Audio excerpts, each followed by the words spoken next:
She was the smartest woman in the room. And that is exactly why they got rid of her.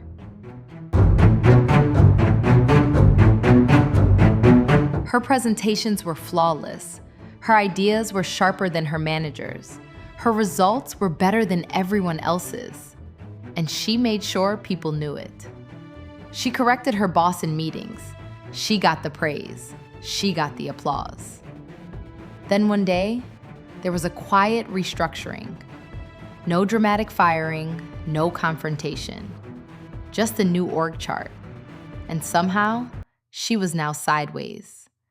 Different title, no budget, no team, no future. She never saw it coming. And the worst part? She was right. About everything. But here's what I need you to understand today. Being right was never the problem.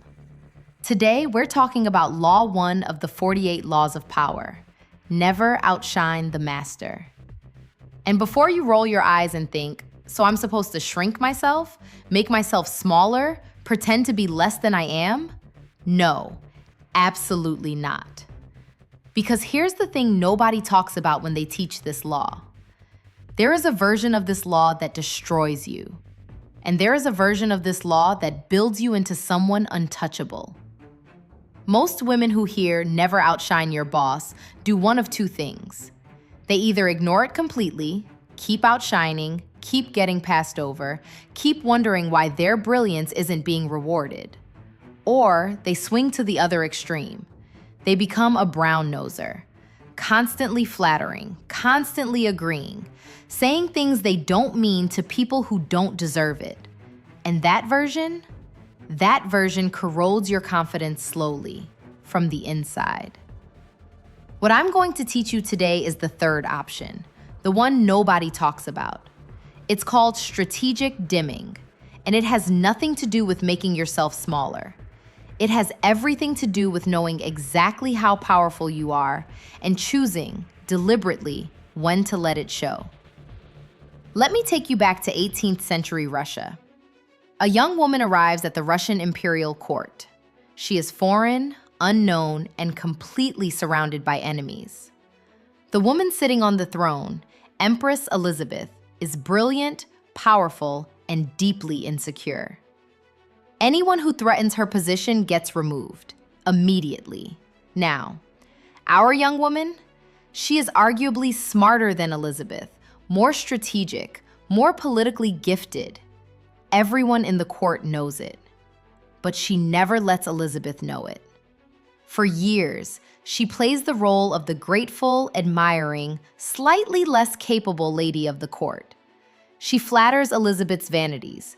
She defers to Elizabeth's decisions in public.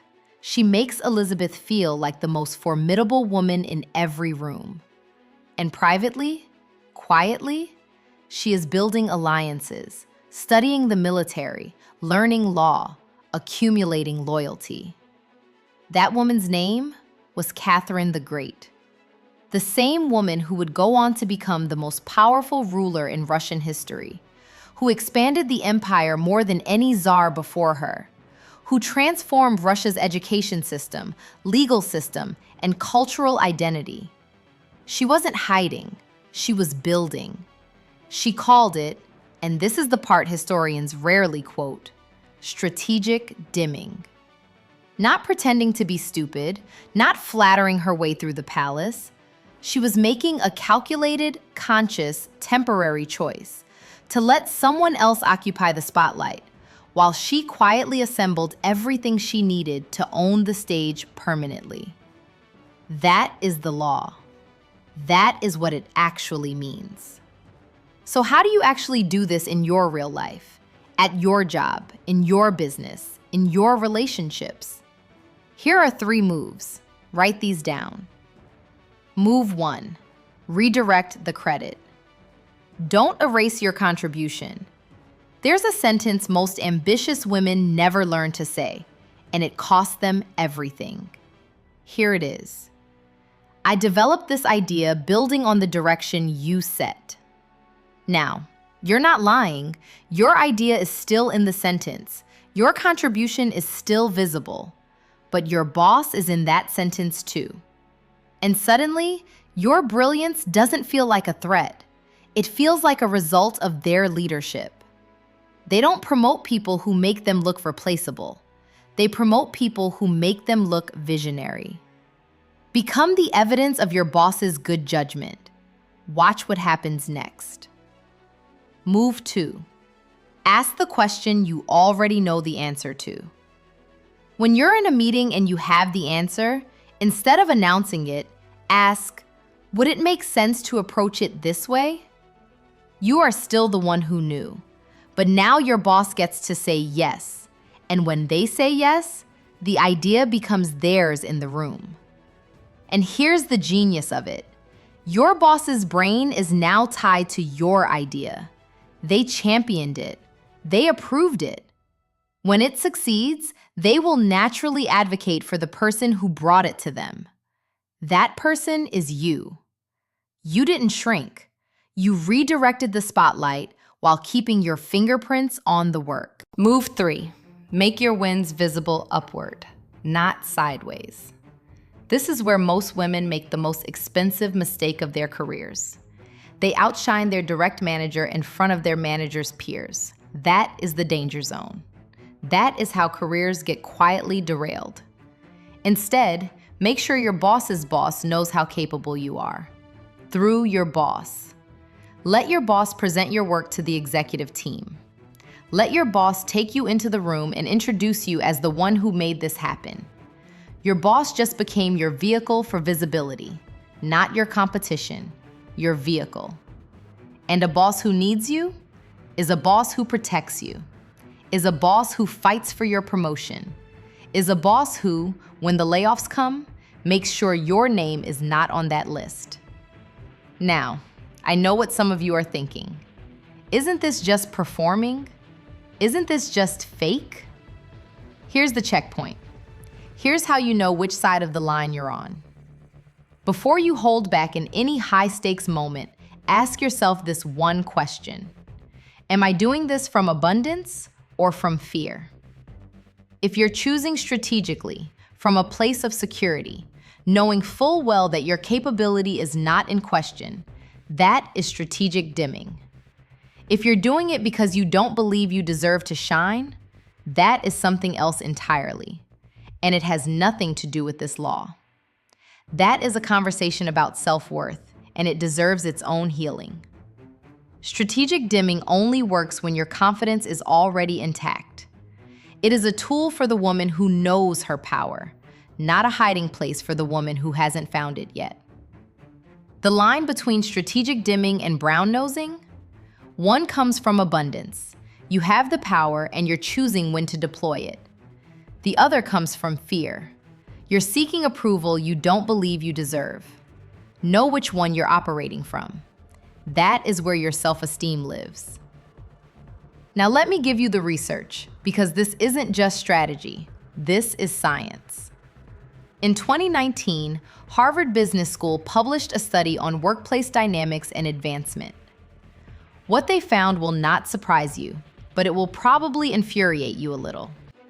Employees who publicly outperformed their direct supervisors were 34% more likely to be passed over for promotion, even when their performance metrics were objectively superior.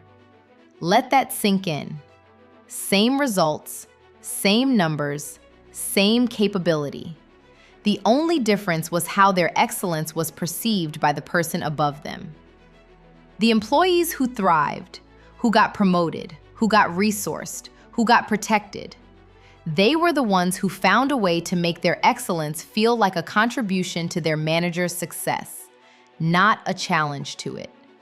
Same skill, completely different framing, completely different outcome.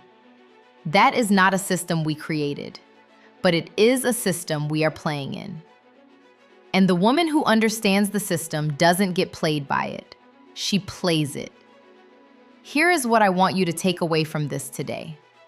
Strategic dimming is not about making yourself smaller. It is about being so secure in your own ability that you don't need every room to confirm it. The woman who has to be seen as the smartest person in every meeting is still seeking external validation for her intelligence. The woman who chooses, deliberately, strategically, when to shine and when to step back, she has already arrived. Your self-esteem is not built in the applause. It's built in knowing you could have taken that moment and choosing not to, because you are already thinking 3 moves ahead. Play the long game. The crown doesn't go to the woman who dazzles in the first act. It goes to the woman who is still standing in the final scene. We are just getting started. This is Law 1 of 48, and every single one of them has been rewritten specifically for the woman navigating power in the real world. Not the textbook version, not the version written for men in the 1500s. The version that works for you, right now, in your life. If this hit you somewhere real today, share this video with a woman who needed to hear it. Because the women around you are playing the game blind, and that is no longer an option. Subscribe and turn on notifications, because next week we are talking about Law 2, and trust me, you are going to want to know what to do with your enemies.